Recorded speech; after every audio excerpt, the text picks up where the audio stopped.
So I'd like to start by just talking a little bit about my own interest in spirituality, how I came to this place. Because initially I had no interest whatsoever in spirituality or religion.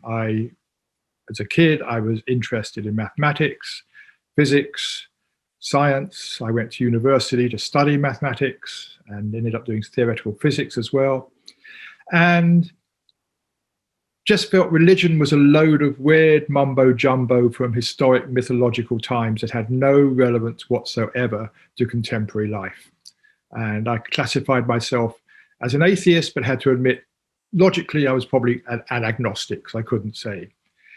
And yet, at the same time, there was this nagging feeling that science couldn't explain consciousness. It might be able to explain everything that happens in the physical world, but why are we conscious? Why are we aware? Which is, in a way, the most obvious thing in the universe, is that I am an experiencing being. So I began to get fascinated by the study of consciousness and realizing that probably science was never actually going to answer that.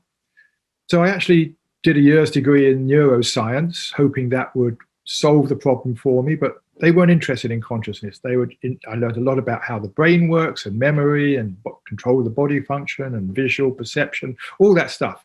Consciousness was not really part of the curriculum. And I realized the people who actually really were interested in exploring consciousness were the spiritual adepts, the mystics, the yogis, the monks who went away and actually explored consciousness in really the only way you can really explore it, which is looking inside yourself and looking at your own consciousness. I feel that's the way to really explore consciousness. And so I started meditation. At that stage, it was Transcendental Meditation, TM, and went out to India and studied with the Maharishi there.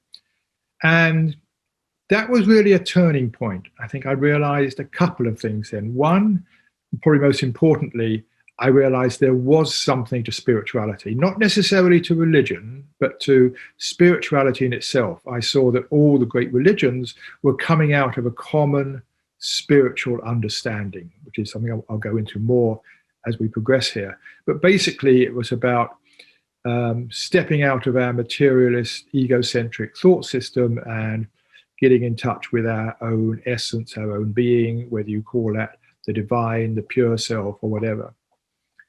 And so part of my life from then on has been really looking at what is that essence of spirituality. And the second thing I realized was this was really crucial to the world today, that almost all the problems that I could see, even back then, I mean, this is 50 years ago, social problems, environmental problems, political problems, personal problems, all came back to human thinking, to our decisions, our values, our priorities.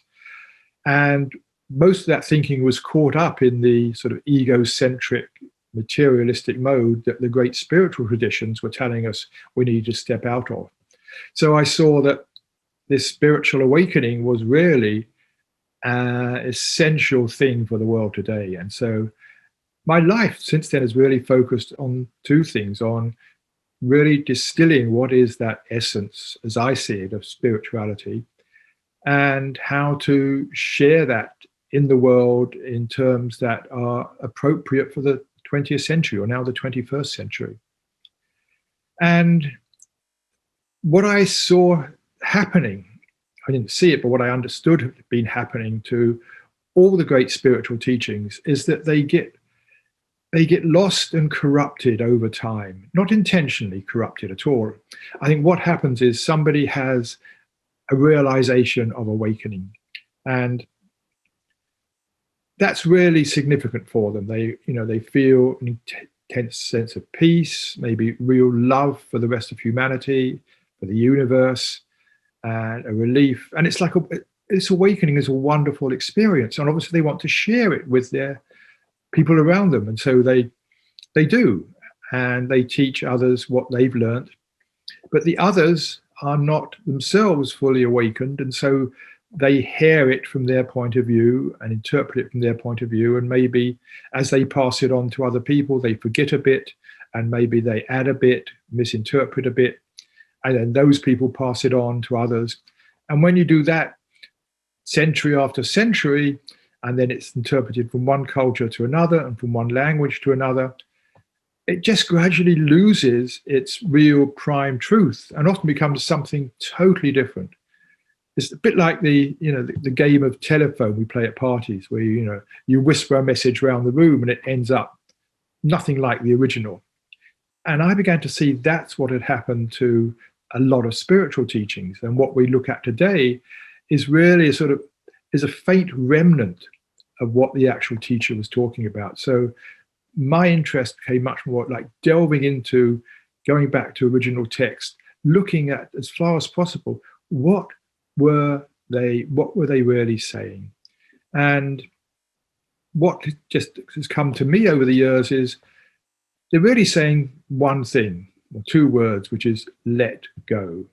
That seemed to be the primary message, whether it's letting go of ego, transcending ego, letting go of desires or relinquishing desires, non-attachment to outcome, letting go to a higher power, forgiveness. That's about letting go of our judgments and things. It was all in one way or another about letting go. And this was what the Buddha saw in his realization. The story, some of you may know, but just to very briefly recap, I think it's quite instructive. He was a rich prince and had everything he wanted, and yet didn't feel happy. He, as he put it, he was still suffering. And he left his palace, left his family, and went out into the forest at the time, seeking, as he put it, the end to suffering.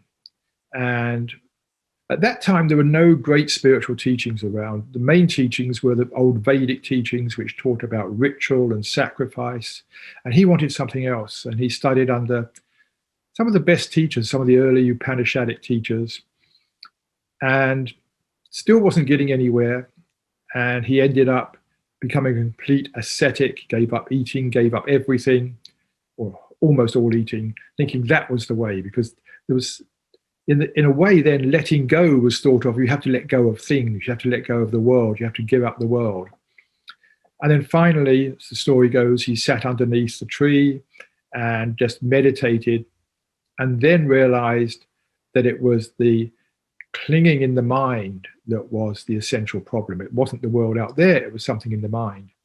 And he came out and rushed over to his fellow travelers who'd been traveling with him on this search. They were sitting in a park, and he said to them, hey, I've seen it.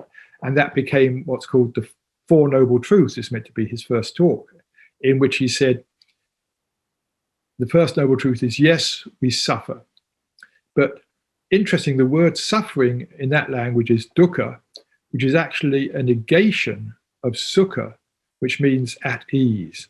So really, the word dukkha, which has been translated into the West as suffering, more accurately means dis-ease, not content. It means discontent.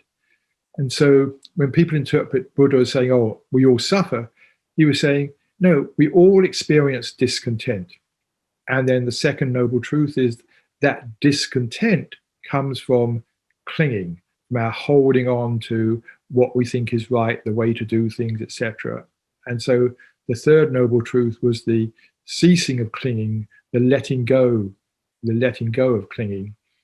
And then the fourth noble truth was the ways, it's sometimes interpreted as the ways to do it, but I see it more as what unfolds when you let go of clinging. These are the things that unfold. This is how your life changes. So, that's just one example. I think almost every religion has this at their root, is to let go in one way or another. And it's something which is, we all want to do in our own culture. It's like, people say to us, oh, after maybe, a loving companion dog died, saying, oh, just let go. Or, we say, oh, I've tried to let go, but I just can't do it. So we find it hard to let go in our culture, and probably in all cultures. And I think one of the reasons is we treat letting go as something to do. We try to do letting go.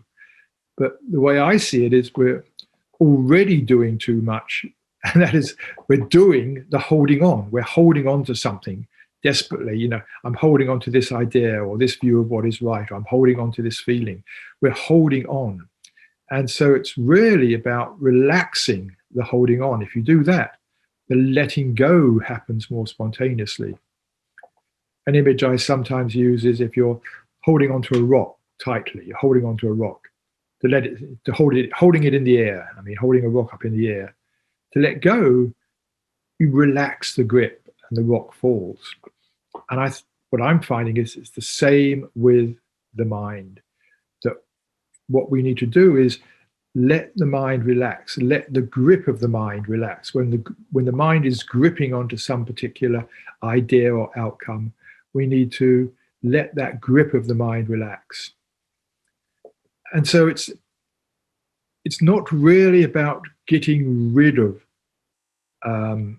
something. If we're, trying to let go of a relationship, say, or our attachment to money, it's not about getting rid of those thoughts, banishing them. It's about relaxing the mind and doing the opposite. And again, so many teachings have said this. It's about letting it be, allowing it to be, rather than trying to get rid of this experience. First of all, allowing it to be, accepting what is there in your experience, not trying to change it. And I think this is really important.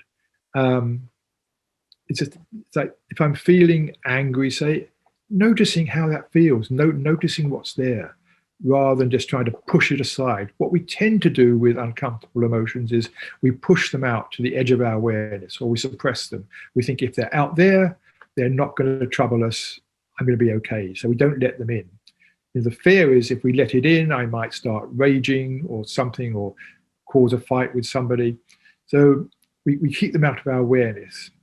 Or, if we're feeling sad, we may banish that to the edge of our awareness, afraid that if we really let it in, then we might start blubbing in public. But all the great teachings, I think, in one way or another say, let it be, just let it be. In that song, the famous song of the Beatles, just let it be.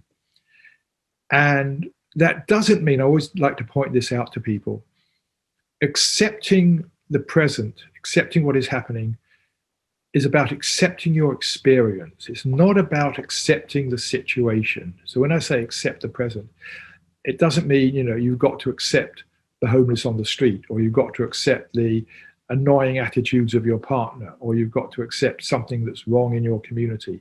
It's not about accepting the situation. It's about accepting how you feel in the moment. That's the key thing. And then when you've done that, maybe you'll be in a better state to then decide how to deal with your partner, or the issue in the community, or the homelessness. But the bit that I have introduced over time, which I think is not in most teachings, is that before we can let something be, we actually have to let it in. We have to allow the experience in. So if you're feeling anger, coming back to anger, we often don't know it's there. We push it to the back of that mind. So the first thing is to actually let it in, actually notice how it feels. In fact, there's two parts to any emotion. There's two parts. There's the feeling. So if you're feeling angry, there's that, whatever you're feeling in the body, it might be, tightening your fist because you want to hit someone, or gritting your teeth, or something like that. That there's actually a physical feeling in the body. And with that, there's a more subtle feeling in the body of just like, whatever it is, that sort of feeling that's there. And that's why I often call an emotion a feeling, because there is a real felt sense to it. But along with that, there's always what I call a story, which is something you're telling yourself that is actually promoting the anger. So it might be, somebody didn't behave as you thought they should.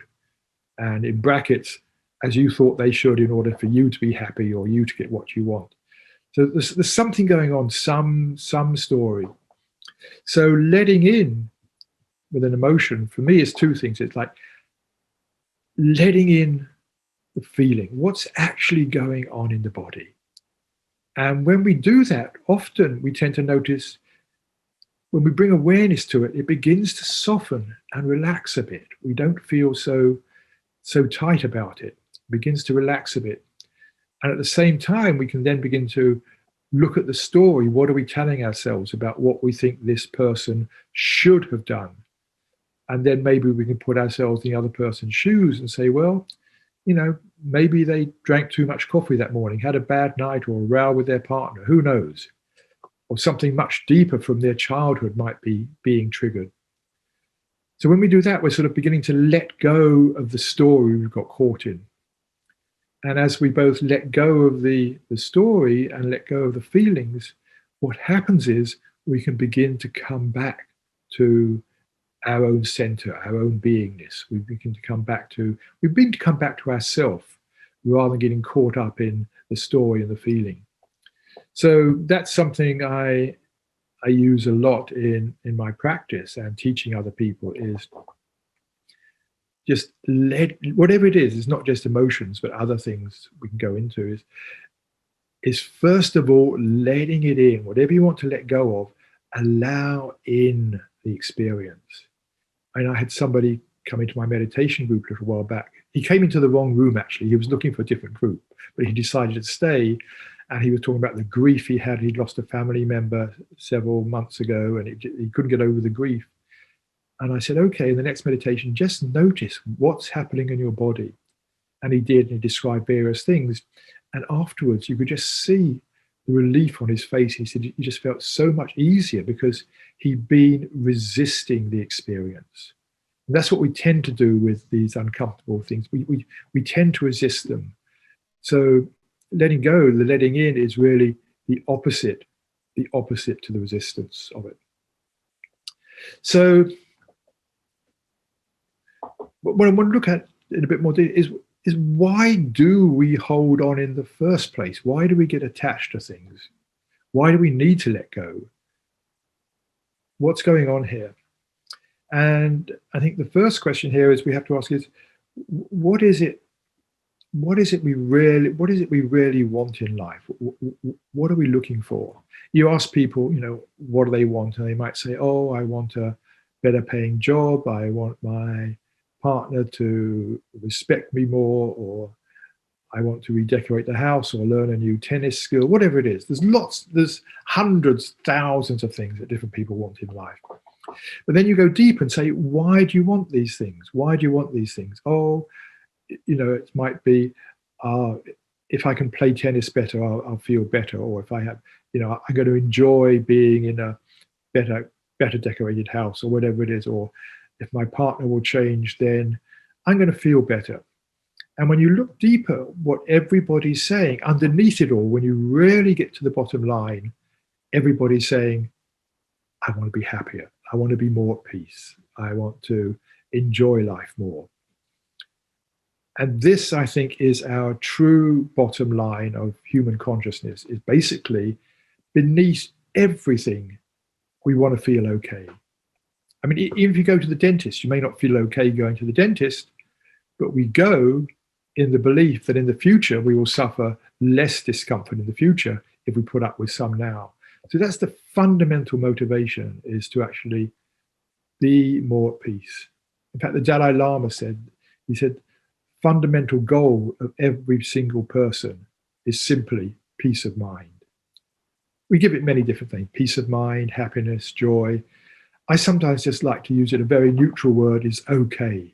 We want to feel okay. So the point here is that everything we do in life, the underlying motivation is we want to feel better in some way. We want to feel okay. And there's nothing wrong with that. People say, oh, that's hedonistic. It's not hedonistic in the sense that we're doing something for ourselves at the expense of other people, but it's completely natural. You see, if everything is okay in our world, if I'm well-fed, not too cold, whatever it is, there's no imminent danger, no needs. If the world around me is okay, I feel okay inside. So that's our natural state of mind. When everything is okay in the world, I feel okay. It's our natural, unperturbed state of mind. When something is amiss, say in a simple example is when I'm hungry, then that perturbs the natural state of mind. There's a disquiet, there's a discontent comes in, and I want to do something. I go and eat or something, and then I feel better again. So the natural motivation is when there's something amiss in the world, the natural motivation is to do something so that we can return back to this natural state of mind. So it's really returning back to a state of contentment. And what happens in our society is that I think we are brought up in the belief that if you're not happy, if you're not content, if you're not feeling okay, you need to do something about it. If someone's feeling depressed, oh, go and watch a good movie, go out and have a good meal, do this, whatever it is. We're always trying to do something to make ourselves feel better. It's conditioned into us from the moment we're born. And this, I think, I call it the fundamental motivational mindset of our society. And that's okay. If there is something wrong in your world, you need to do something about it. But 9 times out of 10, we feel discontent when everything around us is okay. But we feel discontent because we're creating it. We're creating discontent. It may be over something that happened in the past. I'm upset at that, or did I say the right thing, or whatever it is. So we create discontent, or we may be creating discontent about the present moment. Oh, I don't like the fact it's raining. It's raining. The discontent is something we create, or it might be think about the future. I'm not happy about what might happen or something, or I'm worried about this. So much of the time we're actually creating discontent. And this is something else the Buddha saw, that this discontent is self-created. But what happens is we don't recognize it's self-created, and we go off and do something about it. So our life becomes one of doing, or getting things to try and ease the discontent, not recognizing it's self-created. And advertising preys upon this. I mean, basically any advert, if you look at it, it's saying, be discontent. There's something you are missing. There's something you don't have in your life, whatever it is, product, service, vacation, whatever it is. Do this, buy this service, this new bit of equipment, or whatever it is, this vacation, credit card, you will feel better. So the whole of our society is based on this idea of discontent, do something to feel better. And advertising, as I say, just bolsters this the whole time.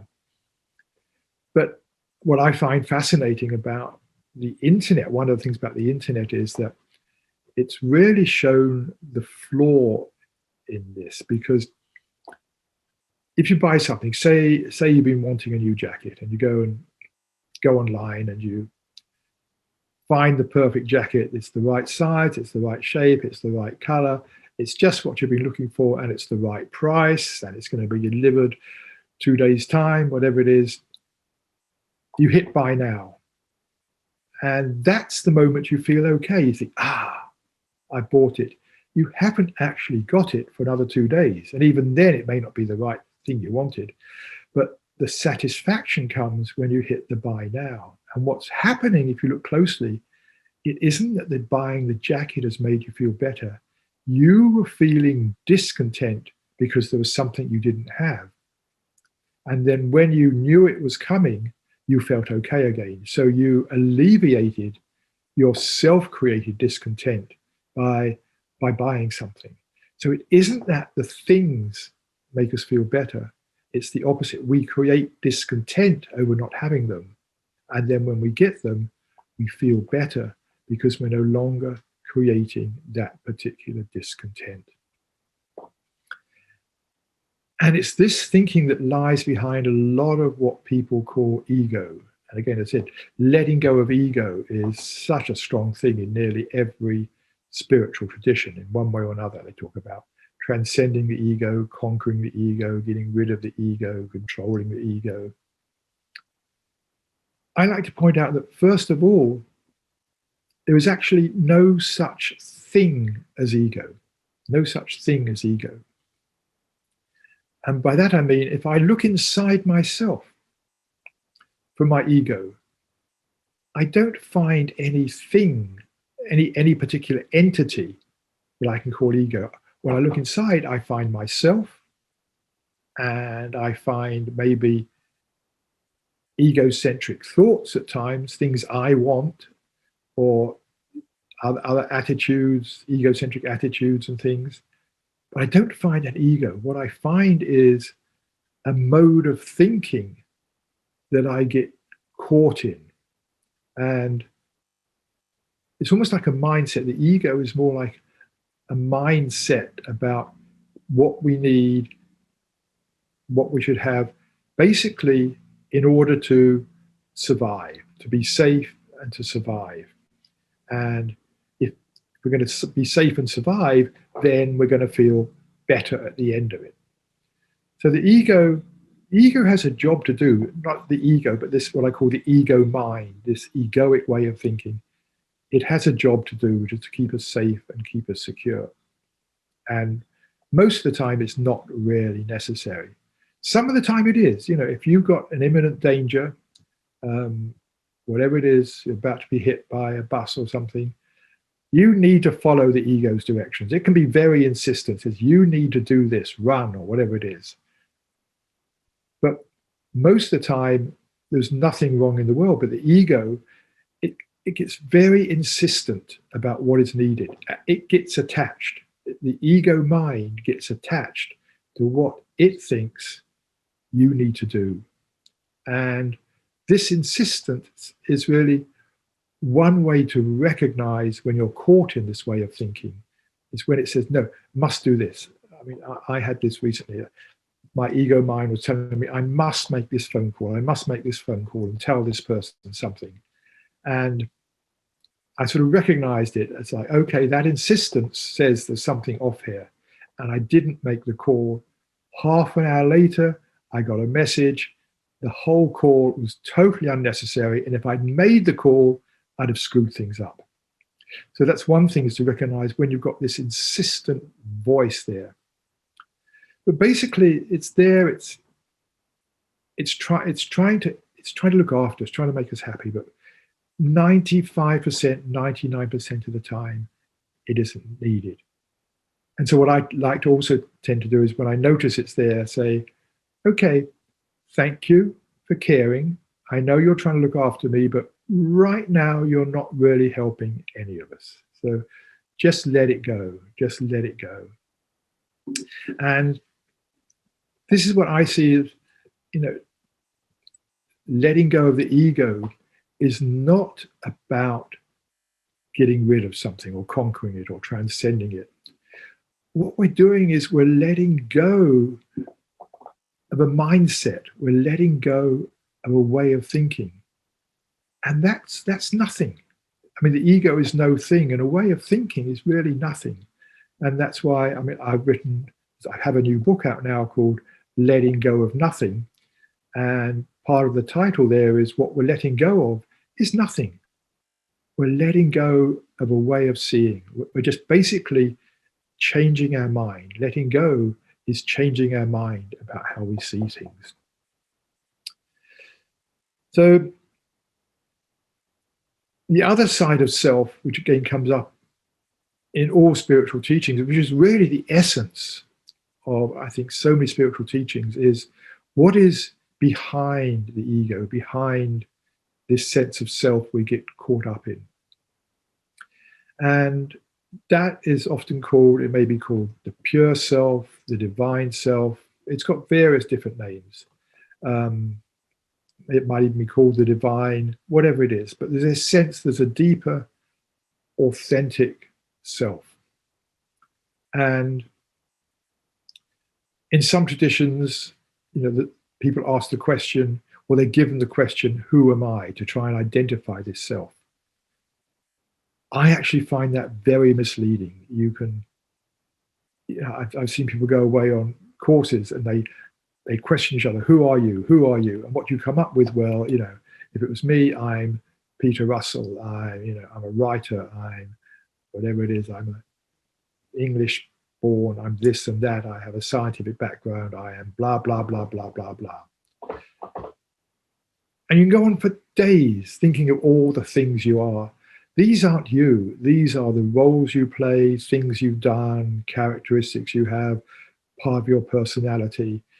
They're all what I call a derived sense of identity. They're a sense of who we are, derived from what we do in the world.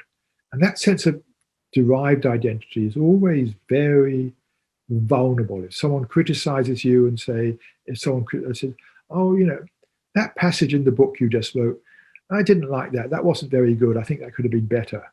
My derived identity, the bit that's, likes to identify with me being a writer, it's going to get hurt. And I may respond with something, blah, whatever it is, or bolster up my ego again.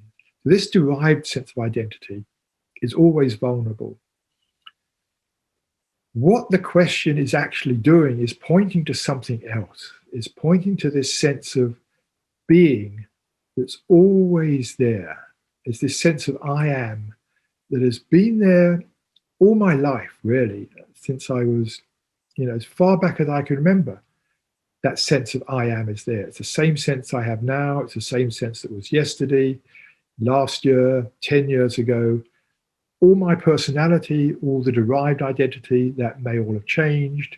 When I was 7, I hadn't been a scientist, a writer, or living in America, any of those things. But it was still that sense of that sense of I am that is always there. And that's what the question is pointing to. And really not trying to answer it, but the question is more an inquiry. What does I point to? What does it point to? And what is this quality that's always the same? And I sometimes like to rephrase the question by dropping the who. The who am I makes you go look for something. It's almost a misleading question because you're off looking for who you are. I like to just phrase the question, am I? And the answer almost universally for everybody is, yes, of course, I am. That's what it's pointing to. And so what you could say is, who am I? I am that I am. I am that quality of I am that is always there. That's what I am, is this sense of being, this personal sense of being.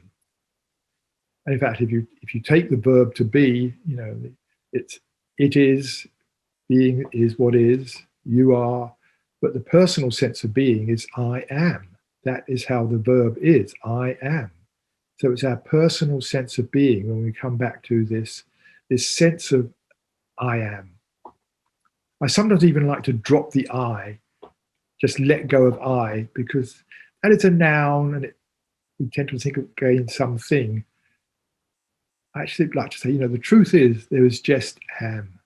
Or as I say, there is amming, there is being, there is amming, and that amming is just that which is aware of all of this. And that sense of amming has no personal qualities. That's why it's often said to be ineffable. It cannot be put in words, not because we don't have words to describe it, but because it has no separate qualities. If it had a quality of whatever it was, say quality of, I can't even think of one, could it be fictional, but even say a quality of all-knowingness or something, that would be something you could describe. It would be another object of experience. This is the subject of all experience. It has no qualities. But because it has no qualities, what I think is really instructive for all of us, it means that my knowing of I am, that deep, deep self, which all the traditions are pointing to, my knowing of I am must be exactly the same as yours. Your experience of yourself as an individual is totally different from mine. You've got different experiences, different background, etc., etc., etc. But when you let all that go and come back to this quality of just I am, I know that how that I am feels for you must be how it feels for me, because there's no way it can be different. It's just that pure sense of being, that pure sense of I amness, the amming. So in that, we're all the same. In that sense, it's a universal self. And people sometimes think a universal self means a self of the universe, or we're tapping into some universal self. What I mean by saying it's a universal self is that it's a sense of self that is universal to all of us. In Indian traditions, it's described as Sat, Chit, and Ananda. You may well have heard the phrase Sat, Chit, and Ananda. In Sanskrit, Sat means unchanging. It can be translated as the truth, but it's unchanging. What is unchanging in all our lives is that sense of pure I am, our own being. And Chit means consciousness. It's that which is aware. That this pure, unchanging self is the self that is aware of everything that is going on. And Ananda is often translated as bliss. I think, 200 years ago, when early European explorers were out in the East, they were discovering totally new religions, in totally new languages, in totally new cultures, and they were fascinated. And they heard about, the word Ananda, and they said, oh yes, it got translated as bliss, which has this idea of it's some overwhelming, ecstatic, take you out of yourself, unsurpassable, whatever it is, joy. The word Ananda, if you look back to the original meaning, Nanda means contentment. The word Nanda on its own means contentment. When you put a long A in front of it in Sanskrit, Ananda means great. So what they're saying is, Ananda is great contentment. And that's what we feel when we drop back into ourself, into this I am, when we drop back into that by letting go of the thoughts, etc., which are taking us out.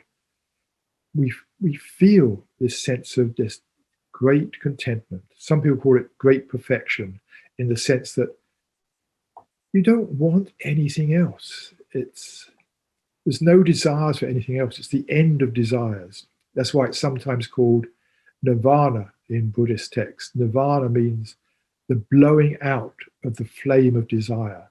When you're there resting in deep contentment, the flame of desire has been blown out. There's nothing more that you want, nothing more that could be added. And this is what's often pointed to as enlightenment. Again, something that in our culture, so many people are striving towards. We hear about enlightenment, and we all want enlightenment. It's like, this is the goal, particularly in many contemporary spiritual consciousness circles. We hear about enlightenment and think it's this, again, it's going to be an amazing thing which is going to be the answer to all our problems. If we get enlightened, our whole world is going to change. Which in a strange way is a bit of that same old materialist thinking. If I get a better car or redecorate my house or get a new job, I will feel better. It's that same sort of materialist thinking. Says, if I could just get enlightened, I would feel better. But it really isn't that. When you look at what the great teachers are saying, it's basically waking up. I prefer the term awakening. We are awakening from the dream of the ego mind. The ego mind is that bit of that thinking which is always looking for this, looking for that. And the ego mind is always in the past or the future. It's worrying about what happened, what might happen, criticizing, judging, hoping, fearing, fantasizing. It's a dream world. I mean, even our memories, we think they're accurate, but are they? We know we remember things that didn't really happen, or we distort them. It's a dream world, a waking dream. And so is the future. We don't know what's going to happen. It's another waking dream. So that's why, they often talk about awakening as awakening from the dream world of this thinking of the ego mind. And that thinking, all that thinking of the ego mind, veils our true nature because it's creating discontent. It's actually covering up that natural state of contentment that comes when we fully let go. So It's not so much we need to go somewhere, do something, practice something to get enlightened. It's more we need to let go of all that's standing in the way of our just returning to that natural state of great contentment. And that's what's often called, it's also called liberation, meaning it's the liberation of the self. Self-liberation, it's called in India. We're being liberated. The self is being liberated from the dictates of the ego mind with all its insistence and stuff it wants. We're being liberated from that to just be who we are deep down. And with that, there comes another sense to enlightenment, which I like, is that we feel lighter in our being when we're in touch with our deeper self, with this deeper sense of contentment, and we're not caught up in our fears and things. We've let go of the ego mind's thinking. We just feel lighter. We're not weighed down by things so much. So that, I think, is a really important change in the way we see things. As in, letting go is not changing things so much. It's just letting go of a certain way of seeing things. It's a change of mind. And that's what I try to do in my new book, which is really talk about some of this and just show how we can, various ways we can just do this in daily life. And if we do, we can taste liberation day by day. So often what you see in teachings is, if you do this practice, you do this meditation, you act right, you do this, blah, blah, blah, blah, blah, blah. Do all these things, and eventually you will be enlightened. You will be liberated. Maybe 10, 20 years' time, you will get liberation. Or as, what Christ said was, Sermon on the Mount, first reach ye the kingdom of heaven and his righteousness, and all these things shall be added unto you. He didn't say, do all these things, and then you will reach the kingdom of heaven. And it's the same with so many teachings. This is an example how the truth has decayed. I sometimes call it truth decay, how the truth has got inverted. And what the teachers are saying, it time and again, they're saying, actually, it's really very, very simple. It's just about letting go. Very, very simple. But it gets lost, and we make it more and more complex and add all these things we think we have to do. In fact, one of my favorite quotes, the one I start the book with, is by a Buddhist teacher, Theravadan Thai Buddhist teacher, Ajahn Chah, who said, let go a little and you will have a little peace. Let go completely, you will have complete peace. And that, to me, is, I think, the essential teaching of all the great spiritual teachings, is basically these two words, just to let go. And I think this is going to become even more important as we go on in these times. I mean, we are facing who knows what. The future is getting more and more uncertain. None of us know where we're going to be 5 years' time, 10 years' time. There's so many changes on the horizon, whether it's environmental, climate change, political change, economic change, social change. I think as we move into the future, more and more we are going to be called to let go, whether it's let go of old ways of seeing things, old ways of doing things, letting go of expectations of what might happen.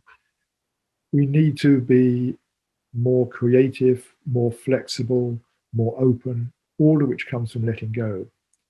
So that was really one of my motivations for writing this book now, was seeing this is the time we really need. I had a couple of other books I was going to write, and I thought, no, the skill we need now these days is letting go. And part of that, just to finish really, is meditation is a key part of this for me. often think meditation is really the art, the skill and art of letting go. And there's many, many different types of meditation.